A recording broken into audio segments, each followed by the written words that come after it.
Buenos dias, buenos tardes, mga amigos, mga amigas, sa aking mga kompanyeros, kompanyeras, sa aking mga kayubi, sa Usapang Batas, dyan sa DZXL News. Magandang araw po sa inyong lahat. Ako po ang inyong lingkod, Atty. Rene Bueno. Ngayon po ay may pag-uusapan tayong issue. Ito po yung tungkol sa desisyon at rekomendasyon ng ICI, yung Independent Commission for Infrastructure, na kung saan nagrekomenda na sila na sampahan na ng kaso sa Sandigan Bayan ang tatlong senador na si Villanueva, si Jinggoy Estrada at yung dating senador na si Ramon Bong Revilla Jr. Tungkol to sa flood control scam. Kasama sa mga nirekomenda na sampahan ng kaso si Yusek Bernardo, Congressman Saldico, at si dating Undersecretary niya si Cabral ng DPWH. So pag-aaralan natin, bakit ba ginawa pa ng ICI na dalawang grupo ng mga senador at kongresista? Yung isa ay nirekomenda for filing of charges with the Sandigan Bayan, and the other group is for further review and investigation. Diba? At maraming nagtataka, naguguluhan, bakit ganun ang nangyari? So, may kulang pa bang ebidensya? Ipaliliwanag po natin yan sa pinakasimpleng paliwanag at napakadaling intindihing lengguwaheng Tagalog. Si Estrada Revilla ay raid na daw for court trial. Diba? So, ano ba ang nangyari? Ibig sabihin nito, yung nakuha ng ICI ay may detalyadong kwento ng pag-abot ng pera, multiple na testigo at tila kumpletong dokumento laban kay Revilla, Villanueva at Jinggoy Estrada. So, ibig sabihin, sapat na ang ebidensya dun sa mga nasabi kong politiko na magsampa na ng kaso sa Sandigan Bayan. Ang analogy niyan parang may video ka na nagpapakita ng mismong nakawan. Yun yan. So, ibig sabihin din, naniniwala ang ICI na may reasonable certainty of conviction o yung probable cause. Yung kina Escudero po, Binay at Villar, parang need pa ng further proof for them to be charged in court sa Sandigan Bayan. Medyo hilaw Kaya ang ginawa ng ICI, ni-refer lang sa ombudsman ang kanilang mga kaso for further review and investigation. Ano ang dahilan? Kasi ganito yan. Kahit may testigo, ang testigo si dating Yusek DPWH, na si Bernardo, na nagsabing nagbigay siya ng pera sa kanilang mga representatives. So, pinabibigyan. Ang ebidensya ay hindi pa sapat na patibay para isampa agad sa korte. Yan po dapat maintindihan yan. Dapat may nag-corroborate. Ang analogy niyan ganito. Parang may taong nagsabi na may nangyaring nakawan, pero kailangan pa ng pulis. Siyempre, in this case, yung ombudsman, kunwari ang pulis, na naghanap ng fingerprint, CCTV footage, bank records, para mapatunayan yung nasabing nakawan. So, kung mapapansin niyo, binanggit ko, ang dami, CCTV footage, fingerprints, blah, blah, blah. Ibig sabihin, dapat may mag-corroborate do sa statement ni Yusek Bernardo. Hindi sapat yung sinabi ni Bernardo. If you will only rely solely on the testamento ni Bernardo, mapapahama ka dyan. Kasi kung doon ka lang sasandal sa kwento ni Bernardo na may humingi o nakakuha ng kickback, yung pera galing sa proyekto para sa mga opisyal na to, ay it cannot stand alone. Mabubuhay ka agad yun. Katulad nung kay Nancy Binay. Sabi niya, ang staff ni Binay ang humingi ng 50 million na advance Tapos tumanggap na mahigit na 540 million bilang cut o komisyon o kurakot. Ayan, sa madaling salita. Yung kay Escudero naman, kay Cheese, sabi niya, may negosyante na nag-aasikaso at kumuha ng 280 million na kickback para kay Escudero. Nag-rely solely doon sa testimonya ni Bernardo, yung para kay Escudero. Walang further testimony o kaya walang additional documents provided. Yung kay Grace po ganito. Yung staff ni Grace po ang nag-ayos ng proyekto at may kumolekta ng 20% kickback sa hotel.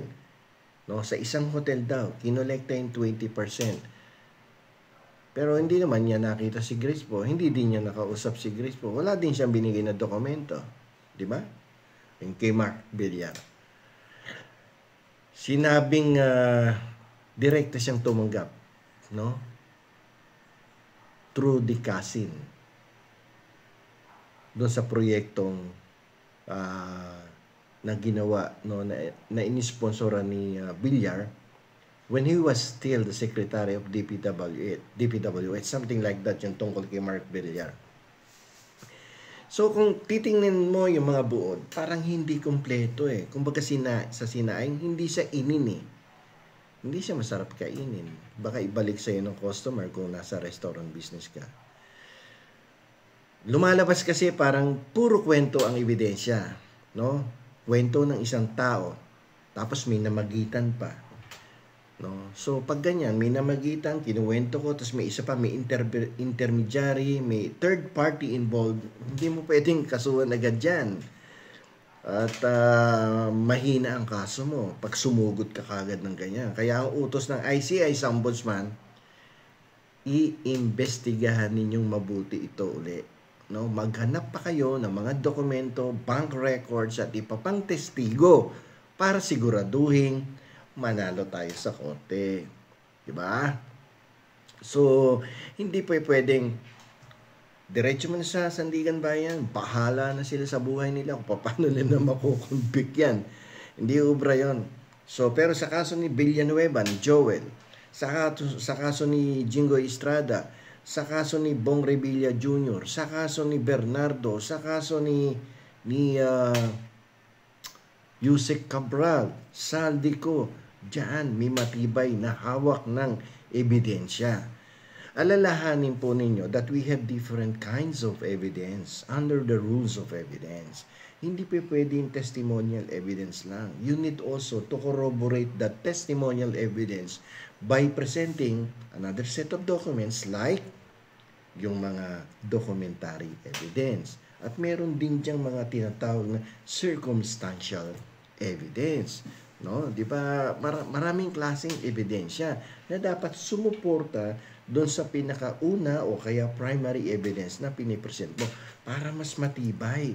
Parang nagtatayo ka ng bahay diyan na dapat yung pundasyon mo na 4 na pundasyon ng bahay, 'di ba? O kaya more than 4 yung corners niya. Dapat yung pag nilagyan mo ng bago mo lagyan ng semento noon, yung mga bakal na tinulos mo dun sa poste ng bahay mo, bawat kanto, ay makakapal. Ako, na nagpatayo ako ng bahay, tiningnan ko talaga yung mga poste ko eh.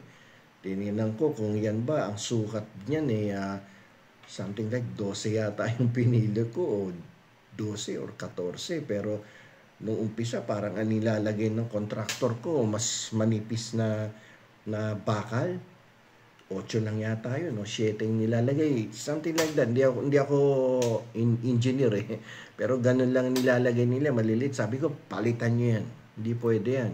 Paano kung nagkaroon ng malakas na lindol o kaya ay magkaroon ng malakas na bagyo? Eh, dito pa naman sa amin, sloping yung lupa ko eh. Nasa may taas ako eh. Parang bundok yung tinitiran ko eh. So, dapat matibay yung pundasyon. Parang kaso, lahat ng anggulo titingnan mo. Lahat ng pundasyon ng kaso dapat matibay. So when you go to the trial of the case, no, kayang-kaya mo siyang depensahan. Pag inakusahan mo yung taong nirereklamo mo, wala siyang ligtas, di ba? So, hindi basta-basta humawak ng kaso, kailangan bago ka humarap, no, sa harapan ni judge o ni justice, ay well prepared ka.